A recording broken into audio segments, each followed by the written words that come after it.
Então nós vemos que Moisés passou por esse deserto, né? Aí saindo lá de Israel, indo até lá o Monte Horebe, ali a região, né, de Midian, onde ele se casou, ali teve um encontro com Deus. Vamos ver aí, Elias foi para o deserto, né? Conversando com Deus, esteve na caverna, teve um encontro com Deus. Vamos ver Paulo, né? Foi lá para a Arábia. Nós acreditamos que Paulo esteve no Monte Horebe procurando falar com Deus e conseguiu, né? Quando ele vai falar sobre a ceia, diz que não aprendeu de ninguém, foi do próprio Jesus. Então nós cremos que ele teve um encontro com Jesus. Olha só. Então o deserto é um local que você vai, onde você fica afastado de todos e fala com Deus. Então Jesus, ele nos orienta a termos um quartinho onde nós vamos entrar, fechar a porta e falar com Deus em secreto, só nós e Deus. E ele vai nos recompensar publicamente. Glória a Deus. Sobre o tópico 2, sobre o jejum de Jesus. Segundo a narrativa de Mateus, Jesus jejuou 40 dias e 40 noites, depois teve fome. Só mais 2 personagens bíblicos praticaram um jejum tão prolongado de 40 dias, Moisés e Elias. Mas isso aconteceu em situações específicas. Êxodo 34, 28, Deuteronômio 9, 9 e 11, 1 de Reis 19, 8. Isso mostra que esse tipo de jejum, 40 dias e 40 noites, não é a doutrina da igreja. Lucas afirma que Jesus naqueles dias não comeu coisa alguma e terminados eles teve fome. Lucas 4, 2. O verbo grego nesteou, jejuar, significa literalmente abster-se de alimento. Então, sobre o jejum de Jesus é interessante. Olha bem, quem mais jejuou na Bíblia foi Moisés. Por quê? Porque Moisés jejuou, na verdade, o quê? 40 dias, pegou lá as tábuas da lei. Quando ele desce, ele quebra as tábuas e ele novamente sobe ao monte e passa mais 40 dias de jejum para trazer novas tábuas da lei.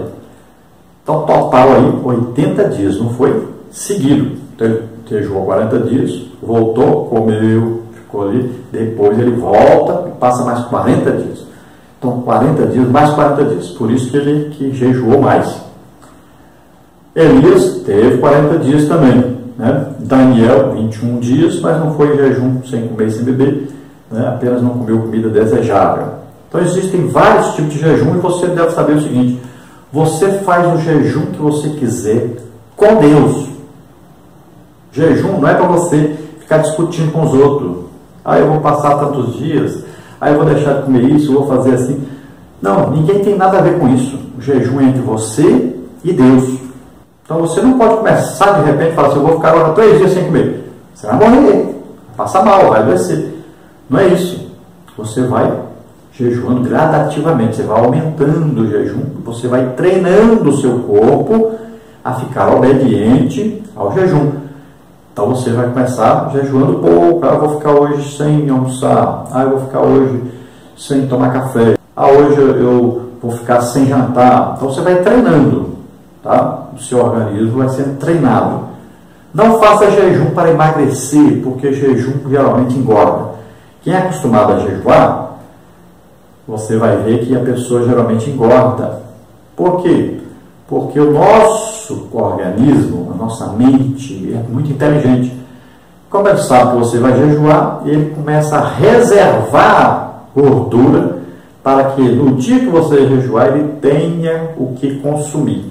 É uma coisa impressionante, mas é assim que funciona.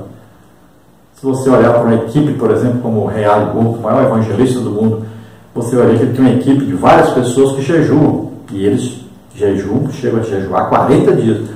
Mas são gordos. Olha só, que coisa incrível. Deveriam ser só osso, mas não. Então, não faça jejum para emagrecer. Esse jejum que nós estamos falando aqui é um jejum que você vai ficar sem se alimentar, abster-se de alimentos para ficar em comunhão com Deus, ouvir mais claramente a voz de Deus. Nesse período de jejum, você deve ler a Bíblia e deve orar. Tem muita gente que eu já vi que ficou maluco porque fez jejum exagerado, não leu a Bíblia, não orou, só fazendo jejum. Então toma cuidado com isso, tá? A sua mente tem que estar debaixo do controle do Espírito Santo. Cuidado. Se você vai fazer um jejum prolongado, não vai orar, não vai ler a Bíblia, quem vai dominar a sua mente? Mente desocupada, a oficina do diabo. Então tome cuidado.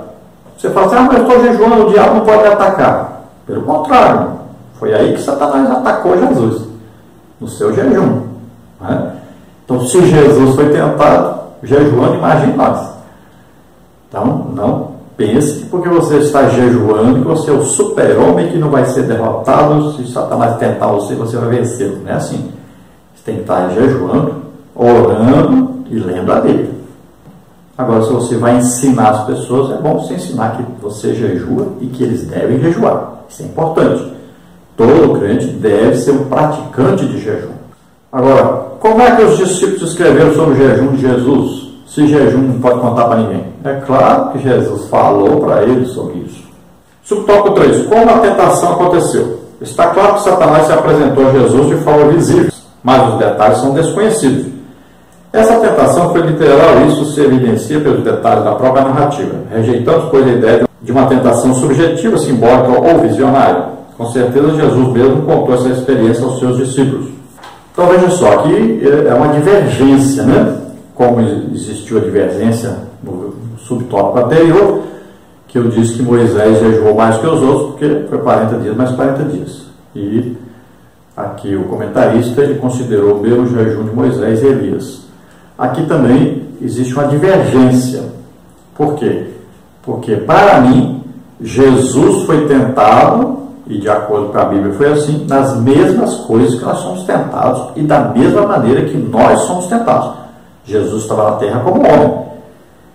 E ele estava mostrando para nós como vencer a tentação. Então, ele tinha que ser tentado da mesma maneira que nós somos. Se Satanás aparecesse para ele, levasse, conduzisse ele para um lugar para o outro, não seria uma tentação como a nossa. Então, a nossa tentação vem o quê? Na nossa mente, né?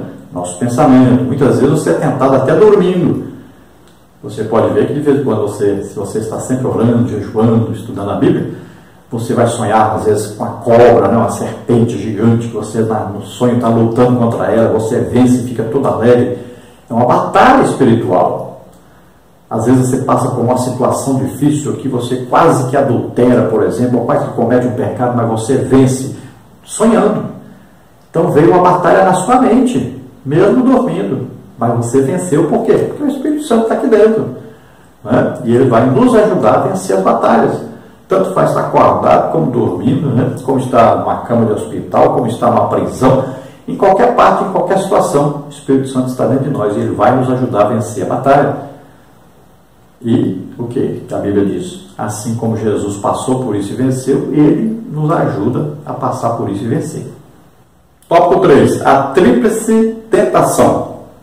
Mateus e Lucas registram as 3 últimas investidas de Satanás contra Jesus e elas foram o ápice dessas tentações.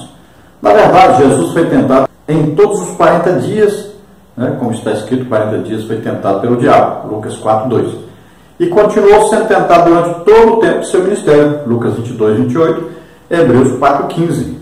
Olha, então veja que Jesus foi tentado durante os 40 dias. Não quer dizer que, no final dos 40 dias, Jesus, aí jejuando, é que ele foi tentado. Não, durante os 40 dias, está escrito na Bíblia. E o que diz lá? Que ele foi tentado nas mesmas coisas que nós, está escrito em Hebreus. E ele não cedeu à tentação, ele não pecou. Então ele foi tentado da mesma maneira que nós somos tentados. E nas mesmas situações, passou pelas mesmas provas.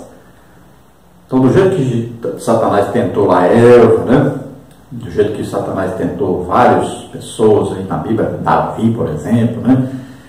Então, da mesma maneira, Jesus foi tentado, mas ele não cedeu à tentação. Ele venceu a tentação, venceu Satanás. E nós vamos ver o que ele usou para vencer. Simples, ele estava cheio do Espírito Santo e usou a palavra de Deus. E estava em jejum. Olha, as 3 coisas necessárias. Todo crente sabe disso. Qualquer crente sabe disso. Oração, jejum e Bíblia. Pronto. São as receitas para vencer todas as lutas contra Satanás. Então você já sabe, é só praticar. Então vai pensar aí, que o diabo deixou e acabou. Não. Lá em Lucas você vê Lá diz que o diabo o deixou por um certo tempo, mas continuou tentando Jesus o tempo todo, né? Através principalmente dos líderes, né? Religiosos. Então várias tentações vieram. E não pense você que Jesus não foi tentado, por exemplo, a ter uma mulher, né? A adulterar, a prostituir. Não. Todas as tentações pelas quais nós passamos, Jesus passou. É isso que diz a Bíblia. Então ele venceu todas as tentações. Ser tentado não é pecado. Pecado é ceder à tentação. Subtópico 1, então, a primeira das 3 últimas tentações. Versículo 3b. O objetivo dessa investida diabólica era incitar Jesus a usar seus poderes em benefício próprio. A declaração pública do próprio Deus a respeito de Jesus, este é meu filho amado em quem me compraz, Mateus 3,17, indica que isso era do conhecimento de Satanás. Mas mesmo assim ele desafiou Jesus quanto à sua identidade. Se tu és o Filho de Deus, manda que essas pedras se tornem pães. A semelhança de Eva, esse pecado consistia em satisfazer o apetite físico com algo que lhe fora proibido. Então Satanás sabia que Jesus era Filho de Deus? Sabia? Será que ele não ouviu a voz? Este é meu filho amado que me compraram? Cremos que sim. Será que Satanás sabia a Bíblia? Sabia que estava escrito que Jesus ia nascer em Belém, né? Seria chamado Nazareno? Tudo isso ele sabia? Ele sabia. Então ele foi juntando as coisas e viu que Jesus era o Messias. E ele vai fazer o quê? Ele sabe, está escrito na Bíblia, que ele viria e se tornaria como um de nós. Então ele teria que, para fazer tudo que estava escrito a respeito dele e nos salvar, ele teria que em tudo se tornar semelhante a nós. Então qual é a tática de Satanás? Eu vou fazer com que ele deixe de ser apenas homem e use as prerrogativas divinas, e ele então não poderá salvar o homem, porque ele não é mais um homem, mas apenas Deus. Então ele diz, olha, se tu és, olha a dúvida, mesma dúvida que ele queria lançar sobre Eva. Olha lá. Então ele vem com a dúvida, né? E ali ele fez o que? Eva ele atraiu pelo olhar. Olha o fruto, olha que bonito, né? Experimenta, come, gostoso, olha aí. E depois disso, se você comer, você vai ser como Deus, olha aí. Está aí, a concupiscência dos olhos. Olhar, ver, olha aí. Concupiscência da carne, comer, né? Tocar, comer. Soberano da vida, vai ser como Deus, olha aí. E com Jesus, olha só. Então ele começa, se você realmente, né, filho de Deus, olha aí, colocando em dúvida se Jesus é o mesmo ou não. Então transforma essas pedras em pães. Então Jesus, ele quer que Jesus olhe para as pedras e veja pães. Que ele faça ali as pedras serem transformadas em pães. E aí ele estaria usando o quê? Usando as suas prerrogativas divinas. Ele não poderia fazer milagres em benefício próprio, mas em benefício dos outros. É assim que é aquele que é usado por Deus. Ele é usado por Deus em benefício dos outros, não é em benefício próprio. Imagine. Então Jesus nunca morreria na cruz, né? Se ele fosse usar suas prerrogativas divinas, ninguém poderia nem encostar nele. Então é assim que funciona. Nós temos que abençoar os outros, mas nós não oramos por nós mesmos e recebemos o benefício em nós mesmos. Nós beneficiamos os outros. Vivemos para os outros. Por isso que é preciso amar para ser usado por Deus para abençoar as pessoas. Porque você vai dar a sua vida, você vai passar dias sem comer, né? Você vai orar muito, estudar muita Bíblia para benefício dos outros. Olha só. É se dar, é dar a sua vida em benefício dos outros. Subtópico 2, a segunda tentação. Aqui o objetivo de Satanás é induzir o Senhor Jesus a tentar o Pai e persuadi-lo a um ato de vaidade. A cidade santa para onde Jesus foi transportado é Jerusalém. Veja Neemias 11:1, Isaías 52:1. Satanás incita Jesus a jogar-se do pináculo do templo abaixo, usando o texto do Salmo 91:11-12. Essa passagem refere-se a alguém que confia em Deus e, por isso mesmo, ao próprio Senhor Jesus. Ter a proteção divina, conforme as promessas desse salmo, É muito diferente de tentar Deus. A proposta de Satanás era para Jesus testar Deus, algo que as Escrituras proíbem. Êxodo 17, 2 a 7. Então, olha só, Jesus está no alto do pináculo, né? Sua mente. E Satanás quer que ele pule e diz que os anjos vão segurá-lo ali, né? Não acontecer nada a ele. É claro que Satanás omite a parte que diz que você tem que estar de acordo com Deus para que Deus possa te proteger, te guardar, de fazer tudo que for preciso fazer. Ele omite essa parte. E se Jesus fizesse isso, ele estaria tentando a Deus e não obedecendo a Deus. Não estaria dentro da vontade de Deus. Traria uma intenção de que? De aparecer, né? De ser reconhecido. Imagine, pular lá de cima, aí todos veriam que os anjos o segurariam, né? E dariam glória a Deus e falaria que ele era o tal. Olha aí, é o desejo de aparecer, né, ali. Então, Jesus responde usando a palavra de Deus para derrotar Satanás. Tanto a primeira vez, a primeira tentação, Jesus diz: nem só de pão viverá o homem, mas de toda a palavra que sai da boca de Deus. E agora, Jesus vai de novo responder a Satanás, combater Satanás, usando a palavra de Deus. E Jesus vai responder então, diz: não tentarás o Senhor teu Deus. Está escrito isso. Já que você usou aí a Bíblia, né, a palavra de Deus, torceu um pouquinho aí, omitiu a certa parte, mas eu vou responder do jeito que está na palavra de Deus. Olha só. Então Jesus responde usando a palavra de Deus, que é proibido tentar a Deus. O subtópico 3 diz: a terceira tentação. Esse último ataque consistia em induzir Jesus a se apoderar do domínio do mundo por meios ilícitos. Como disse um grande comentarista dos evangelhos, a concessão era pequena, a oferta grande. Teria Satanás o controle do mundo a ponto de oferecer a quem desejasse? Jesus não discutiu sobre essa reivindicação do diabo. O Novo Testamento mostra que Satanás é o Deus desse século, 2 Coríntios 4:4, o príncipe das potestades do ar, Efésios 2:2, os príncipes das trevas deste século, as hostes espirituais da maldade dos lugares celestiais, Efésios 6:12, e todo mundo está no maligno, 1 de João 5:19.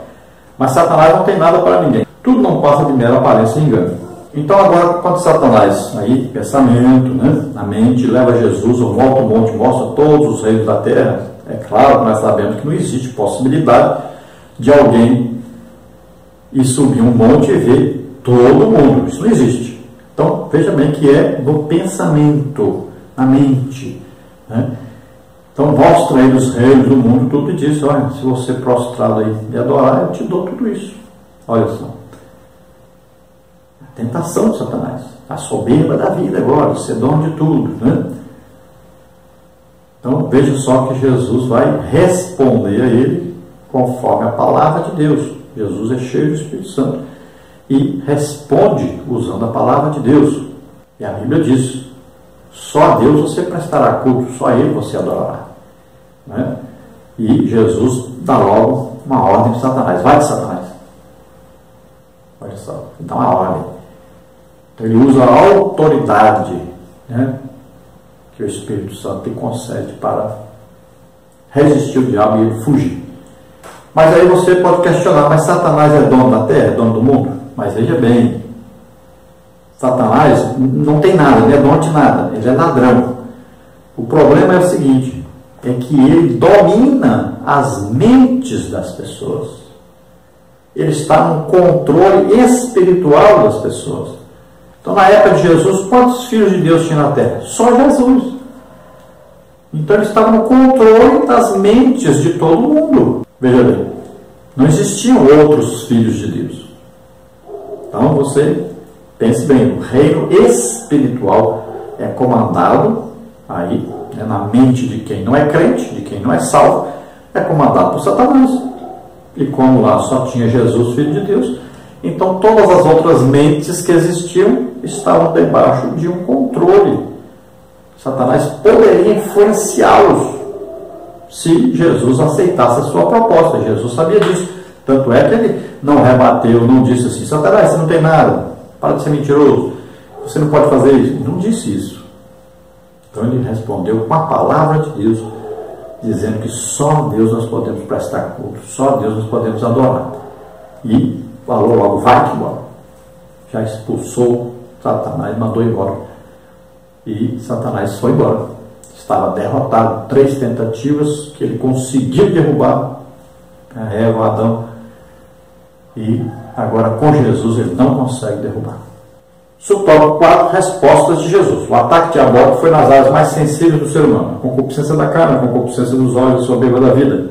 1 de João 2,16. Mesmo com toda a sua habilidade maligna, foi grande e devastadora a derrota de Satanás. Versículo 11. Ele foi vencido pelo poder da palavra de Deus, porque está escrito, está escrito, está escrito. Jesus citou 3 passagens do Pentateuco, Deuteronômio 6,13, 16 e 8,3. Assim, o grande conquistador, o Senhor Jesus Cristo, pode simpatizar com os que são tentados, pois ele mesmo foi tentado de maneira real. Podemos nos consolar porque temos um protetor no céu que é capaz de se compadecer de nossas fraquezas. Hebreus 4,15. Glória a Deus. Veja aí, Jesus em tudo foi tentado como nós e venceu. Ele nunca pecou. O que ele usou então para vencer Satanás? Então ele estava cheio do Espírito Santo e sempre mencionando a palavra de Deus e estava em jejum. O próprio Jesus diz que existem demônios que você não consegue expulsar se não estiver em jejum. Não é? Então ele estava fazendo as 3 coisas necessárias que nós temos que praticar em nossa vida. Então aí jejum, oração, estudo da Bíblia. Sempre lembrando isso.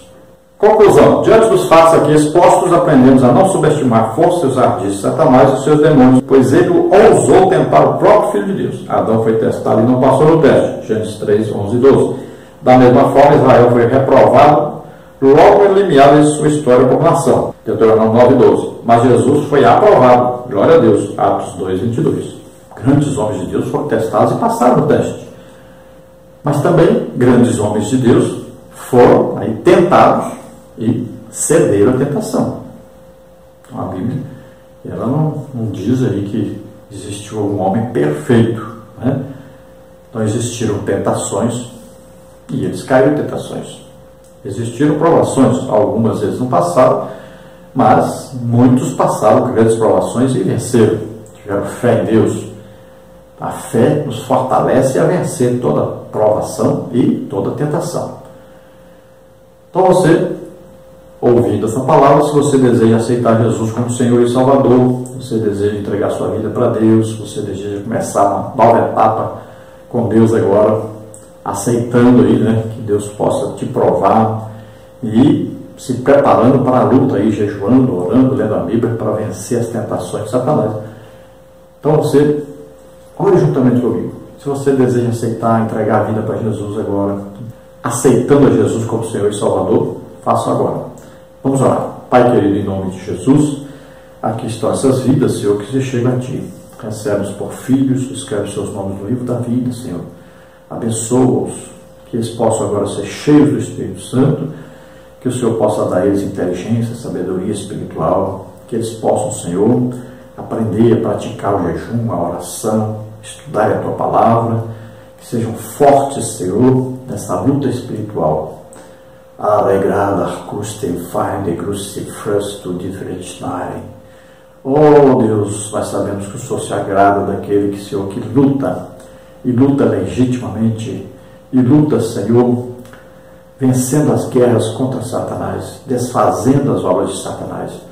Pai querido, em nome de Jesus, capacita os Teus servos que se chegam a Ti agora, desejosos de lutar essa luta e vencer, estando em comunhão íntima com o Espírito Santo, cheios do Espírito Santo, lendo a Tua Palavra, estudando a Tua Palavra e também praticando o jejum. Em nome de Jesus, abençoa-os e ajuda-os. Em nome de Jesus te agradecemos. Cura, Senhor, a eles. Em nome de Jesus, toda enfermidade e doença agora seja repreendida agora. Em nome de Jesus, solta essas vidas. Sai dessas vidas em nome de Jesus. Toda doença e enfermidade agora. Solta. Toca, Senhor, neles agora. Em nome de Jesus. Glória a Deus. Aleluia.